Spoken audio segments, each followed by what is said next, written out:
Today I wanted to show off some of the pawpaws that I've got here. I didn't find too much information online about pawpaws, a few websites, a few kind of videos here and there. I actually have 3 going. This one is kind of a mystery one. I think it's more of a wild variety. It's quite small. They're just flat, or just going to leaf now. You can see, actually I don't even know if this one's grafted. Might be grafted. But you need different varieties to pollinate, and that's why I have these ones here.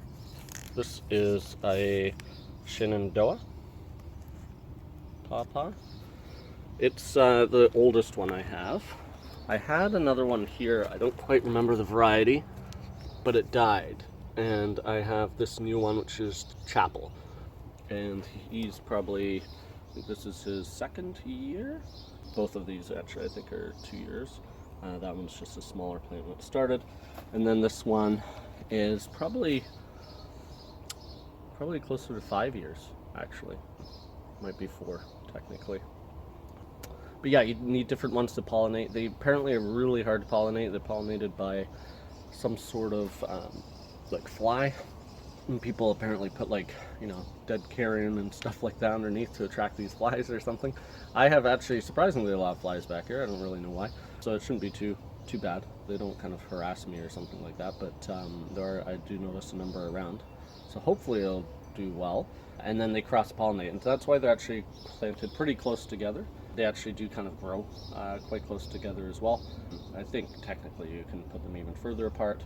They probably even recommend further than this, but yeah, they'll grow together as kind of, I'm probably going to do a bush form. You can do a tree form, different kind of forms that you want, but I'll do it more of a bush.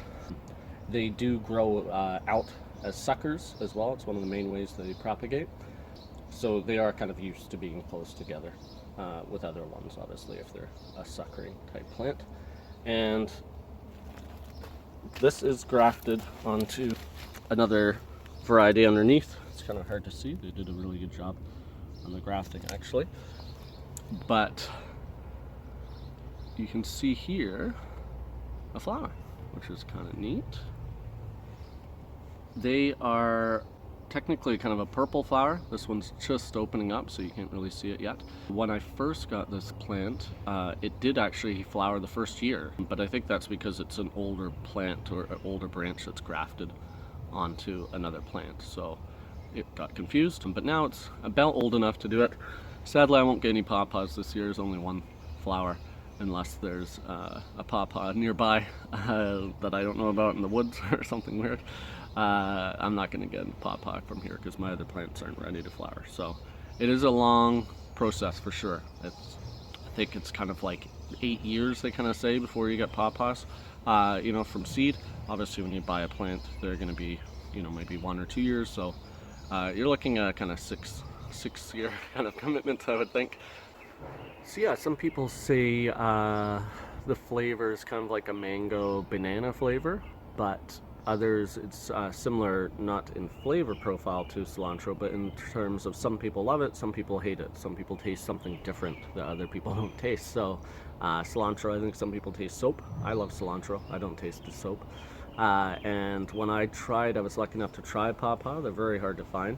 It was what's called kind of overripe. So picture like almost like overripe banana, right? It has a completely different flavor. So I'm not sure what an actual pawpaw tastes like myself, but the one I tried tasted honestly like creme brulee, kind of more like the caramelly flavor, and I actually really enjoyed that. I thought it was great.